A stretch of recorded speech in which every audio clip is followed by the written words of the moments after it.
ឥឡូវនេះក្រុម IT ដែលហៅថាតែតកបូកធីមជាមួយនឹងកាហ្វេកែងចិនច្បារអំពៅឥឡូវនេះត្រូវបានកម្លាំងព្រំទាន់កម្រិតស្រាលនៃស្នងការនគរបាលរាជធានីភ្នំពេញធ្វើការឃាត់ខ្លួនបានមនុស្សរហូតដល់8នាក់ពាក់ព័ន្ធនឹងករណីក្មេងទំនើងដែលកាប់គ្រាតាមដងផ្លូវនេះគឺជាម៉ូតូរបស់ពួកគាត់ដែលតែងតែធ្វើសកម្មភាពកាប់បងប្អូនប្រជាពលរដ្ឋចំនួន4គ្រឿងម៉ូតូនិច2គ្រឿងស្គប់2គ្រឿងហើយឥឡូវនេះត្រូវបានកម្លាំងព្រំទាន់កម្រិតស្រាលនៃស្នងការនគរបាលរាជធានីភ្នំពេញបើកប្រតិបត្តិការធ្វើការបង្ក្រាបនៅក្មេងទំនើងដែលមានរហស្សនាមថា IT តែតកបូកធីមនិងកាហ្វេកែងចិន2 3បាទ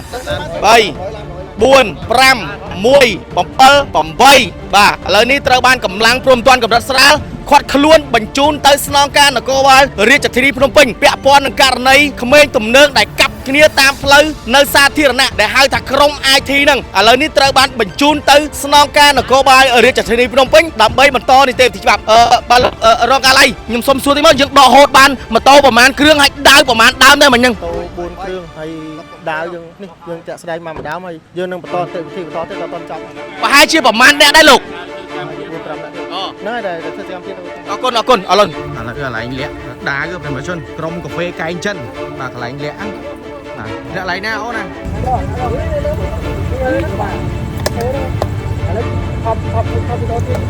ើងបងឯងធ្វើកម្មទៀតដល់នោះឥឡូវកាត់ឡើងមានទៀតមានមួយហ្នឹងមួយហ្នឹងអញខានមកអញខានមានទៀតទេអូនមានមួយហ្នឹងខានឡាស្រួលជួយមួយហ្នឹងឲ្យកាប់គេបានសាហាវល្អមែនហ៎យកបានប៉ះលើទេអញ្ចឹងឥឡូវដាវហ្នឹងដែលណៃដែលចេញធ្វើកម្មភាពម្ដងដែលយកទៅតាមខ្លួនមកពួកម្ដងត្រូវហ៎បានម្ដងឥឡូវមានតែម្ដងហ្នឹងបានម្ដងខ្ញុំកាន់ត្រង់យក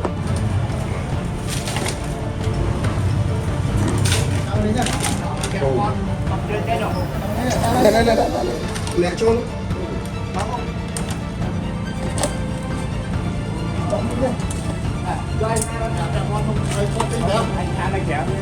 ហើយហានក្រៅបាទហ្នឹងបើចូលទៅអាហ្នឹងសកម្មអាហ្នឹងដែរធ្វើកម្មកាប់ទៅមកណាครับបាយហ្នឹងអត់លើកឡើងអូយចូលវិញអូយឈ្មោះអីអូននោះលៀបក្រុមអីគេអូនម៉ៃគេធ្វើសកម្មភាពកាប់គេប្រមាណដងហើយទៅកម្លាំងព្រំទាន់កម្រិតស្រាលរាជធានីភ្នំពេញខាត់ខ្លួនបានណាបងកាប់នៅណាបាន7កាប់ជនរងគ្រោះត្រូវប្រមាណកបិតខ្ញុំអត់ដឹងតែខ្ញុំអត់កាប់បានត្រឹមនៅហ្នឹងកន្លែងកាប់អីគេចុះមិនអ្នកកាប់ផងអ្នកដុំហ្នឹងបងអ្នកដុំហើយនេះម៉ូតូរបស់ណាគេតូនខ្ញុំយកមកលាក់ទុកហ្នឹងអត់ទេខ្ញុំតំយកមកដាក់ដល់បងអញ្ចឹងឥឡូវក្រុម IT បាទគាត់បានហើយឥឡូវបញ្ជូនបន្តនីតិវិធីតូស្គី2តាមក្រុម IT អូនឯក្រុមអីគេអូនណាក្រុមអីគេហ៎កាហ្វេគេកាហ្វេកែងចិនកាហ្វេកែងចិនណាបាទក្រុម IT មួយកាហ្វេកែងចិនជាប់ទៀតហើយ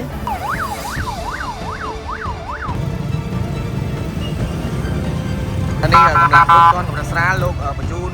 ក្មេងទំនើងដែលកាប់គ្នាហ្នឹងបញ្ជូនទៅស្នងការបាទ8នាក់ហើយបាទគាត់ខ្លួនបាន8នាក់ម៉ូតូ4គ្រឿងនិងដាវបាទដើមតាម8នេះកាប់គ្នានៅច្បារអំពៅបាទគាត់ខ្លួននៅក្នុងកោះពេជ្រឥឡូវបញ្ជូនទៅស្នងការបងបាទថ្នាំដុសធ្មេញយិនសិនម៉ាក់អ៊ីជួយកម្ចាត់ក្លិនមាត់មិនល្អជួយបំបត្តិរលាកនិងស្រាលស្រាញតាមអញ្ចាញធ្មេញព្រមទាំងមានអារម្មណ៍ស្រឡះក្នុងមាត់ក្រោយពេលប្រើប្រាស់មួយទីបត្រឹមតែ 20000 រៀលប៉ុណ្ណោះអាចប្រើប្រាស់បានទៅដល់3ខែជាលើកដំបូងកាហ្វេ 4 in 1 មាននៅស្រុកខ្មែរផលិតដោយក្រុមហ៊ុនកាហ្វេធម្មជាតិ Sinvayu ធានាទាំងគុណភាពនិងតម្លៃថោកត្រឹមតែ 1000 រៀលក្នុងមួយកញ្ចប់និងមានតែមួយគត់នៅកម្ពុជា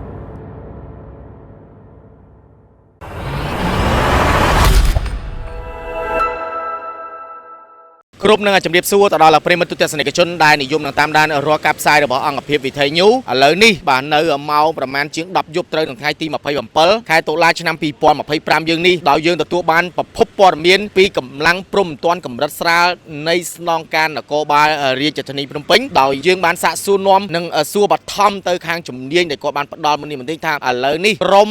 IT ដែលហៅថាក្រុមតែតកហ្នឹងចេញមកក៏ឃ្លើនទៀតហើយក្រោយពីមួយរយៈមុន បង្ក្រាបបានមួយរយៈហើយឥឡូវនេះធ្វើការចេញមកកលុកនៅក្នុងទីក្រុងឥឡូវនេះកម្លាំងព្រំទាន់កម្រិតស្រាលនៃស្នងការនគរបាលរាជធានីភ្នំពេញលោកធ្វើការខាត់បាននៅក្មេងទំនើងដែលតែងតែកាប់គ្នានៅលើផ្លូវសាធារណៈកាលពីមួយរយៈមុនបងប្អូនដឹងហើយក្រុម IT នេះគឺត្រូវបានស្នងការនគរបាលរាជធានីភ្នំពេញដឹកនាំដោយបាទលោកស្នងការរងបុត្រសច្ចាធ្វើការបង្ក្រាបនៅជនសង្ស័យដែលជាក្មេងទំនើងដែលមានរហស្សនាមថា IT នេះបានច្រើនមែនទែនឥឡូវនេះក្រោយពីទទួលបានដំណឹងនេះទៀតឥឡូវនេះក្រុម IT បានចេញមកកន្លុកទីក្រុងទៀតហើយក្នុងករណីកាប់គ្នានៅលើដងផ្លូវសាធារណៈឥឡូវនេះទុកឲ្យខាងជំនាញព្រំទាន់កម្រិតស្រាលនៃស្នងការនគរបាលរាជធានីលោកធ្វើការបន្តទៀតសិនហើយតិចទៀតកម្លាំងលោកនឹងធ្វើការយកជនសង្ស័យដែលជាក្មេងទំនើងខាងលើនេះយកទៅកន្លែងដែលគាត់បោះចោលអាវុធដូចជាដាវកបិតដែលគាត់ធ្វើសកម្មភាពតែងតែកាប់បងប្អូនប្រជាពលរដ្ឋនៅតាមដងផ្លូវយកមកធ្វើជាវត្ថុតាងដើម្បីធ្វើការទៅតាមនីតិវិធីច្បាប់បាទប្រិយមិត្តទស្សនិកជននេះគឺជាម៉ូតូរបស់ក្មេងទំនើងដែលកាប់គ្នាមិញហ្នឹងនៅកោះពេជ្រគឺចំនួន3គ្រឿងបាទនិច2គ្រឿងនិងស្គប់2មួយគ្រឿងឥឡូវនេះកម្លាំងព្រំទាន់កម្រិតស្រាលនៃស្នងការនគរបាលរាជពេញបាទខាត់ខ្លួនបានរហូតដល់6នាក់បាទគឺនេះគឺជាម៉ូតូរបស់គាត់ដែលតែងតែធ្វើសកម្មភាពជិះកាប់បាទគ្នាតាមដងផ្លូវដែលហៅរហស្សនាមថាក្រុម IT ហ្នឹងឥឡូវនេះខាត់ខ្លួនបានហើយបាទ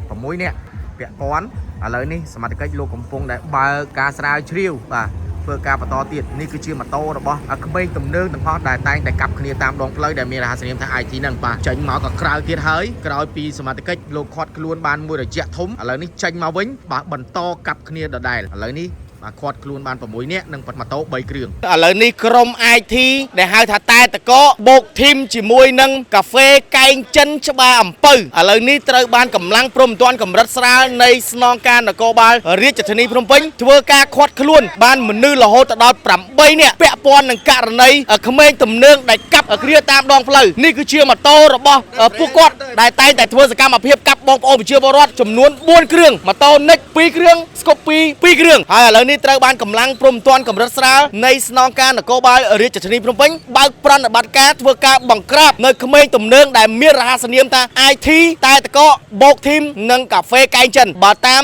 ការផ្សាយលើកមុនក្រុម IT នេះគឺជាក្រុមក្មេងទំនើងដែលត្រូវបានកម្លាំងព្រំទាន់កម្រិតស្រាលខាត់ខ្លួនបានមួយសារហើយ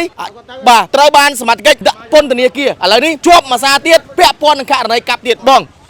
ពួកគាត់ជាក្រុមអីគេដែរបងរហស្សនាមគេហៅថាម៉េចបងពួក IT ជាមួយ CKJ កាហ្វេកែងចិនហើយពួកនេះសមុខសញ្ញាទុំចេញប្រកបងោះអាបងអូនអូនឯងធ្លាប់ជាប់មួយសារហើយមិនទៅកាប់គ្នាជាប់មួយសារទៀតចឹងអូនណាអត់ដឹងទេបាទ2 3បាទ3 4 5 1 7 8បាទឥឡូវនេះត្រូវបានកម្លាំងព្រំទាន់កម្រិតស្រាលខាត់ខ្លួនបញ្ជូនទៅស្នងការនគរបាលរាជធានីភ្នំពេញពាក់ព័ន្ធនឹងករណីក្មេងទំនើងដែលកាប់គ្នាតាមផ្លូវនៅសាធារណៈដែលហៅថាក្រុម IT ហ្នឹងឥឡូវនេះត្រូវបានបញ្ជូនទៅស្នងការនគរបាលរាជធានីភ្នំពេញដើម្បីបន្តនីតិវិធីច្បាប់បាទរងកាល័យខ្ញុំសុំសួរតិចមកយើងដកហូតបានម៉ូតូប្រហែលគ្រឿងហើយដាវប្រហែលដើមដែរមិញហ្នឹងម៉ូតូ4គ្រឿងហើយដាវយើងនេះយើងចាក់ស្ដែងមកម្ដងហើយយើងនឹងបន្តនីតិវិធីបន្តទៀតដល់តន់ចប់ប្រហែលជាប្រហែលអ្នកដែរលោក4 5អ្នកទៀតហ្នឹងហើយដែលធ្វើសកម្មភាពអរគុណឥឡូវសមាជិកលោកបញ្ជូនបន្តទៀតដើម្បីស្រាវជ្រាវតាមរកក្រុម IT និងកាហ្វេកែងចិនដើម្បីធ្វើការបញ្ជូនមនុស្សទៅស្នងការនគរបាលរាជធានីភ្នំពេញដោយសារតែពួកគាត់តែងតែកាប់គ្នានៅលើផ្លូវសាធារណៈប្រិយមិត្តទស្សនិកជនឥឡូវនេះកម្លាំងព្រំទាន់កម្រិតស្រាលនៃស្នងការនគរបាលរាជភ្នំពេញបានបញ្ជូនក្មេងទំនើង8នាក់ដែលគេហៅសនាមថាក្រុម IT ដែលហៅថាថែតកនិងកាហ្វេកែងចិនហ្នឹងបាទបូកធីមគ្នាទៅកាប់គ្នានៅច្បារអំពៅត្រូវបានកម្លាំងព្រំទាន់កម្រិតស្រាលខាត់ខ្លួនបានឥឡូវនេះបញ្ជូនទៅស្នងការនគរបាលរាជធានីភ្នំពេញដើម្បីបន្តនីតិវិធីច្បាប់ឥឡូវនេះបើតាមសមាជិកលោកនឹងធ្វើការស្រាវជ្រាវបន្តទៀតនិងយកបន្តទៀតជុំវិញករណីក្មេងទំនើងខាងលើនេះអរគុណ